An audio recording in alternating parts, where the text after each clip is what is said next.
What if the fate of an entire nation rests in the hands of a woman with no sword, no army, and no title? What if history pivots, not on a battlefield, but in the quiet of a desert tent? This is not the story of a queen.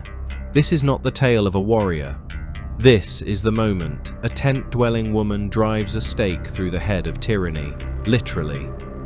In a world ruled by swords and spears, where men rode iron chariots into battle, one woman, unknown, unexpected, and utterly fearless, would strike down a commander feared by thousands. Her name is Jael, and right now she's about to change the course of Israel's history.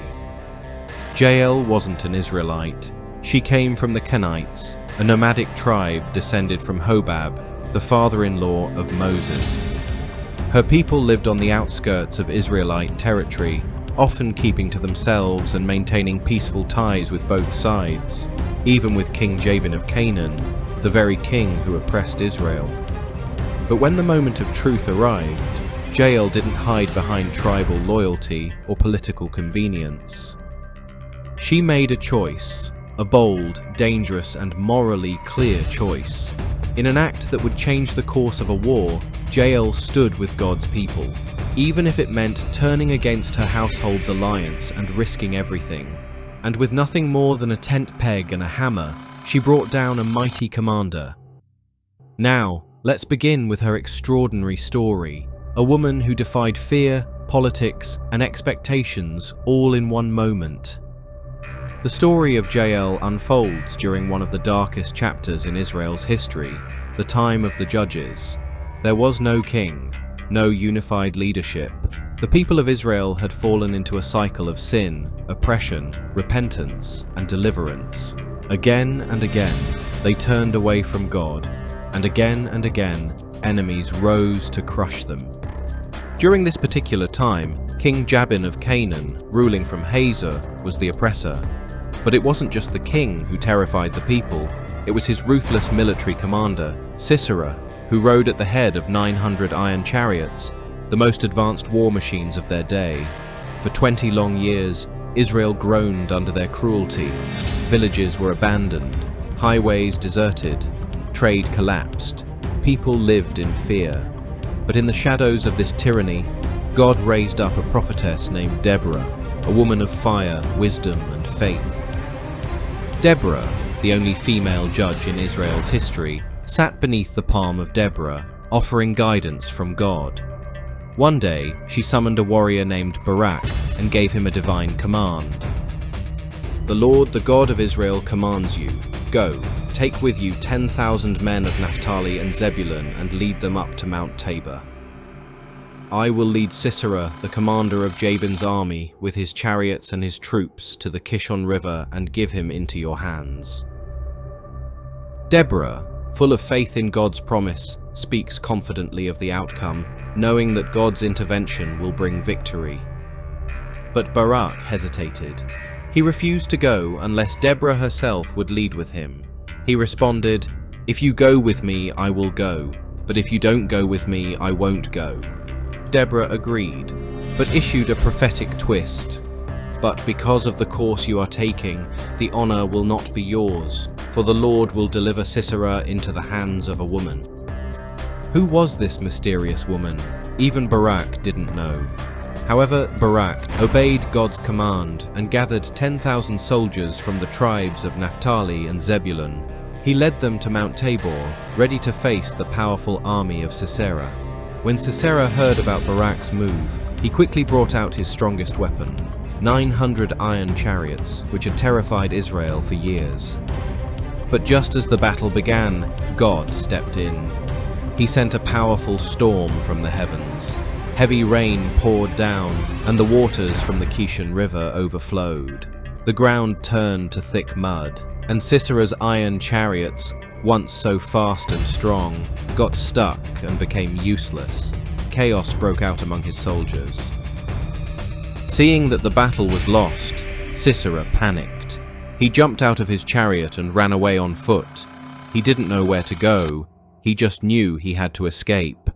As he fled through the countryside, he had no idea that his final moments were drawing near, and that a woman named Jael was waiting to change everything. Far away from the noise of battle, in the quiet wilderness, stood the tents of Heber the Kenite, part of a nomadic tribe descended from the in-laws of Moses. Though the Canaanites were at peace with King Jabin, the enemy of Israel, Jael, Heber's wife, had a different loyalty burning in her heart. As Sisera fled on foot, tired and desperate, he came upon Jael's tent, thinking it was a safe place. But Jael stepped out to meet him, calm, steady, and fearless. "Come in, my lord," she said kindly. "Come right in. Don't be afraid." With no reason to doubt her, Sisera entered, not knowing that he had just walked into the place where his story would end. He entered her tent, exhausted and unaware of the danger. Jael welcomed him gently, covering him with a blanket to make him feel safe. When he asked for water, she gave him milk instead, warm and soothing, perhaps helping to lull him to sleep. Trusting her completely, Sisera lay down and drifted into a deep sleep, thinking he had found refuge. But Jael had already made up her mind. She knew this was her moment. Quietly, she picked up a tent peg, a long iron spike used to hold down the tents, and took a hammer in her hand. With steady steps and fearless resolve, she approached the sleeping commander. And then, with one powerful, decisive strike, she drove the tent peg through Sisera's temple, pinning his head to the ground. Just like that, the mighty commander of 900 iron chariots was defeated, not by an army, but by a woman, alone, in a tent. Soon after, Barak arrived, still in pursuit of Sisera, unaware that the battle had already been won in the most unexpected way. As he approached, Jael stepped out to meet him. "Come," she said calmly, "I will show you the man you're looking for." Barak followed her into the tent, and what he saw stunned him. There lay Sisera's lifeless body, the tent peg still driven through his temple, securing him to the ground. At that moment, Deborah's prophecy was fulfilled. The victory did not belong to Barak, the warrior leading thousands, but to a woman, not a prophet or a soldier, but a tent dweller, whose courage, resolve, and faith struck harder than any blade ever could. In Judges 5, the next chapter, Deborah and Barak composed a victory song, a poetic tribute to God's deliverance and the courage of Jael. "Most blessed of women be Jael, the wife of Heber the Kenite, most blessed of tent-dwelling women. He asked for water and she gave him milk. In a bowl fit for nobles she brought him curdled milk. Her hand reached for the tent peg, her right hand for the workman's hammer. She struck Sisera, she crushed his head, she shattered and pierced his temple. At her feet he sank, he fell, there he lay. At her feet he sank, he fell.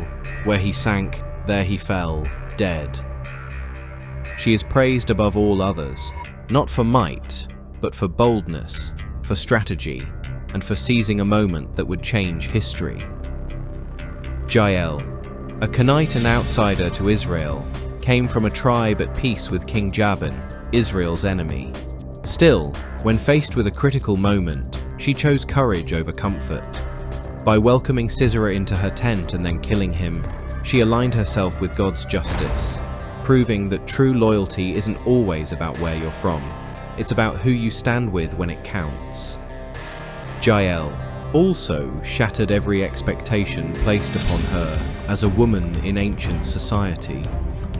In an age when women weren't seen as warriors or deliverers, Jael rose up with courage that rivaled any man's. She didn't wield a sword or wear armor. She used what she had, a tent peg and a hammer, tools from her daily life as a tent dweller. With those humble instruments, she delivered the final blow that ended Sisera's terror and fulfilled the prophecy spoken by Deborah. The Lord will deliver Sisera into the hands of a woman. Without ever meeting Deborah, Jael stepped directly into that divine moment. Her tent became the battlefield, her tools became weapons, and her bravery became the turning point in Israel's deliverance. Jael reminds us that in God's kingdom, it's not about status, gender, or power. It's about availability and obedience. When the moment came, she didn't flinch. She saw evil and struck it down. And that's it for today's video. If you found this video insightful, make sure to hit that like button and subscribe for more deep dives into biblical stories. Feel free to drop your thoughts in the comments below. Until next time, stay curious and keep exploring.